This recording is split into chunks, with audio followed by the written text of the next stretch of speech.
Hey, Pelvic Posse, and welcome to the Empower Your Pelvis Podcast. Hello, I am here with Amanda Fisher. Hello. She is the owner of Empower Your Pelvis, and we are going to bring you guys more information about C-sections today. Amanda has had the pleasure of having personal experience with C-sections. Very exciting. Yeah, and she's going to kind of give us some insight on that route because I have had 2 vaginal deliveries, so I have not personally been here, done this. I've treated a lot of women who have, but I haven't done it myself. So that's where we're headed. To start out, do you want to just dive in? Sure. Tell us about kind of your experience. Absolutely. First baby was 8.5 years ago. That's our Jack. And it was a surprise. He was breech at about 36, 35 weeks. However, I had done everything that I had read at that time. It was like getting into swimming pools, flipping upside down, diving down in the water, trying to get baby to flip, doing all sorts of muscle energy techniques to help the tissue release and work on lengthening. But back even 8.5 years ago, there really wasn't a lot known on stretches to truly do to help prepare for childbirth. Yeah. So this is really amazing that Erica's got this put together for y'all. With him, my water broke, slow leak, ended up with a C-section without even knowing it at 37 weeks. It was thrown into the ER, I guess the OR, the operating room. I had no idea what to expect. So lots of packets of iodine to kind of cleanse the full body. I'm calling my husband, who's like flying out of town for a work trip, to like turn back around, get to the hospital because I'm not having this baby without you. And that one for me was probably, since I didn't really prep myself, the idea of having a C-section. I had planned natural birth. That's what I wanted to go into, being a pelvic floor PT. I wanted to experience it all. And I got to experience all of what to do with a C-section. So at the last minute, I'm laying down, I'm getting my epidural, and I'm totally I'm fearful of that, let alone that my husband couldn't be in the room for that. Yeah. I thought for sure he could be there to hold my hand to get the epidural. Right. And they don't want your spouse passing out, which actually happened during the delivery of our first kiddo. Cool. We'll get to that in a second. Yeah. But so you kind of go through that yourself. Your legs are numbing. You're laying down on the operating table with your legs numbing and telling them like, I can lift my leg. And they're like, no, you can't. And because they ask if you can wiggle your toes, lift your legs. Your spouse or partner can come in at that moment. And my husband he does not do well with blood or puking or vomited or any of that. So the, first sight of his wife being on the operating room looking like she just got hit by a truck, really got to him, and he went down. Luckily, we had 2 anesthesiologists in the room that caught him. And so that allowed us though to prepare for the other 2 C-sections. Right. So round 2, I had tried for a VBAC so much that I left my gynecologist or OB-GYN at about 28 weeks, who I love dearly, but and got a midwife at 28 weeks and did the whole interview process with a midwife. And then at 37 weeks, we did an ultrasound measurement. And sure enough, she's like, you're not going to have this baby vaginally. You're going to have to do a cesarean. And that crushed me. I feel terrible, but I cried again, probably for like 48 hours. And then I got over it. But I had in my head, like I had prepped and prepared for this delivery, and poor guy's head was just too big to come out. So we could deal with a brachial plexus injury with him, lots of vaginal tearing, which she had said, like, what happens with a grade 4 vaginal tear, and you've already had a C-section. So you would kind of, be doing that to both ends. And then the risk of his injury, we chose to go the C-section route. So with it being such short notice, I didn't have a lot of time to really pick what I wanted in regards to that delivery, but that's okay. Mm-hmm. Third time, due to scar tissue that had developed with baby 1 and baby 2, we had found out that we would definitely need a C-section for that one. So I had lots of time to pick and prep and choose what we wanted. Oh, what I didn't get into, my husband, we gave him a camera to look through. So it looked like he was watching a movie instead of him actually watching the delivery. Okay. So he could experience without passing out and puking. So, and he did great. So we were allowed to, success. Yes, actually decide what we wanted, so much that his cousin actually delivered one of our kiddos, and with us having an advance notice of, who was going to be in the room, she was our labor and delivery nurse. And so she had to shave my area down there, which was kind of, she was like, "Are you okay with this?" And, we do that all day. We see plenty of vulvas, and everyone's is different. So it was no big deal. It was like, heck, I tell people all the time, don't worry about it. So go ahead and trim it up down there, make it available for baby to come out smoothly. And so we joke about that probably every holiday we get. But yeah, there's lots. Each one was completely different. Yeah. My husband will joke that it was the fast food approach to having a baby. I would disagree. Each one got a little bit longer with scar tissue that they had to go in and clean out. The very first one was more quick. Yep. By the third, there's a lot of scar tissue. I make a lot of scar tissue.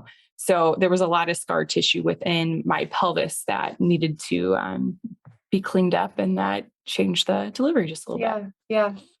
So, and the reason I want Amanda to share this is just so you guys can hear, like, there are so many different varieties of delivering your baby, and we don't always get to pick, and we can plan and we can prepare and we can have, like, you should plan and prepare, and you should have goals, like your wish list or your goals or what you want for it. And then we have to know it can change. And like, that's what Amanda went through. And so we want you guys to know that and to be prepared and like, just have the knowledge, at least, like, this could change. Like, this is my desire, and this is something else that's possible that I need to be aware of, sort of deal. Having it in the back of your mind that 30% of people do end up with C-sections, at least in where we're practicing. So, there's an option to be part of that 30%. So if you can even think about it, if I would even given myself that inkling, and I didn't when I wanted that VBAC, I was so headstrong on that I was going to have that VBAC. I didn't even give myself time to process what it would be like if we had another C-section. But I think I would have been more at ease and less stressed out and less anxious had we, both kind of prepped ourselves for that. Yeah, for sure. For sure. So on the line of, let's say, like, one of two scenarios. So like, you're going to have a C-section, that's your plan, or you are planning a vaginal delivery, but you're considering a C-section. You're like mentally prepping yourself and like, okay, what kind of things like do I get to pick when I have a C-section? What are my choices? What decisions can I still make? Do you recall any of those? Like, can you give us some insight on that? My first thing was I wanted a clear drape. So with first baby, we didn't have that. It was just a regular drape up. They were able to pull it down to talk to me for a little bit. The second one, it was short notice. So I asked for a clear drape and they didn't have any available.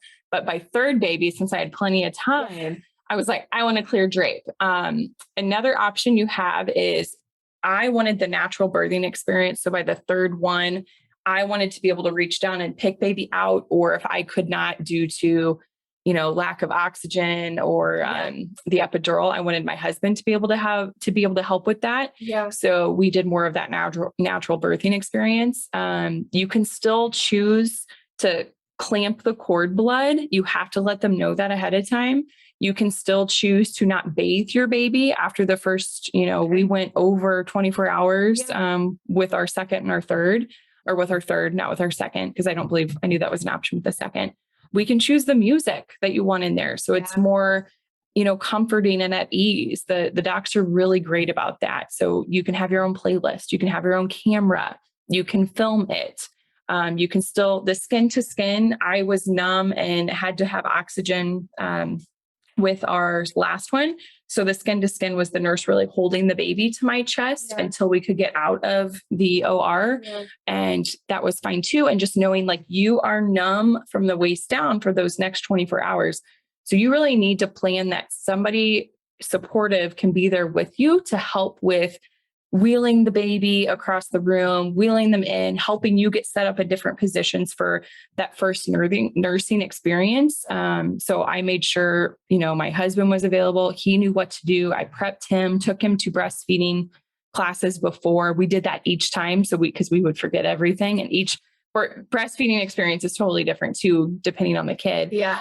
But yeah, really you can make it very individualized as just as much as a vaginal birth. Just, I think having your options of like, if I had a vaginal birth, this is what I'm going to do. If I'm going to have a cesarean, this is what I would like to choose. Because not everybody wants to see, people tugging and pulling and pushing on their belly. So if that's going to make you queasy, then don't do the clear drape. But if you really are like, oh yeah, I want to have that experience of my baby coming out, get the clear drape. Yeah. I talked to my docs and my nurses the whole time. And I would be like, so, what layer are you on? Where's the baby? What did we cut through? How's he doing? We actually didn't know what our first two were. So we had the option as our son was being pulled out. I wanted my husband to tell us what we were having. So giving him that experience. And so they made sure when they pulled out, they'd say, okay, Dad, what's the baby? Yeah. This is when my husband passed out, was because he was just like, and she was getting nervous because you have to get him out in a certain amount of time. And then he was like, baby, and completely went out. And and then she looked at me and was like, it's a boy. I'm like, moving on. And so, you, as much as you can, really think about it. So your brain can prep what's going to happen. So it doesn't go in that fight or flight mode as much. Yeah. Hey, Pelvic Posse. I want to thank you so much for joining into this week's episode of the Empower Your Pelvis Podcast. Can I ask you a couple of favors, please? Number one, can you like and subscribe to this podcast so that you can continue to empower your pelvis forever so that you will never miss out? Number two, can you leave us a rating and a review telling them how amazing we are and everything that you have learned about your pelvic health? And then number three, if you haven't seen the video version of this podcast, you can go over to youtube.com/C/Empower Your Pelvis for all your visual learners out there. We have all types of great visuals in there for you to not only listen to, but to also watch. Thank you so much again, and make sure to give your pelvis some love. Until next time, peace out, Pelvic Posse.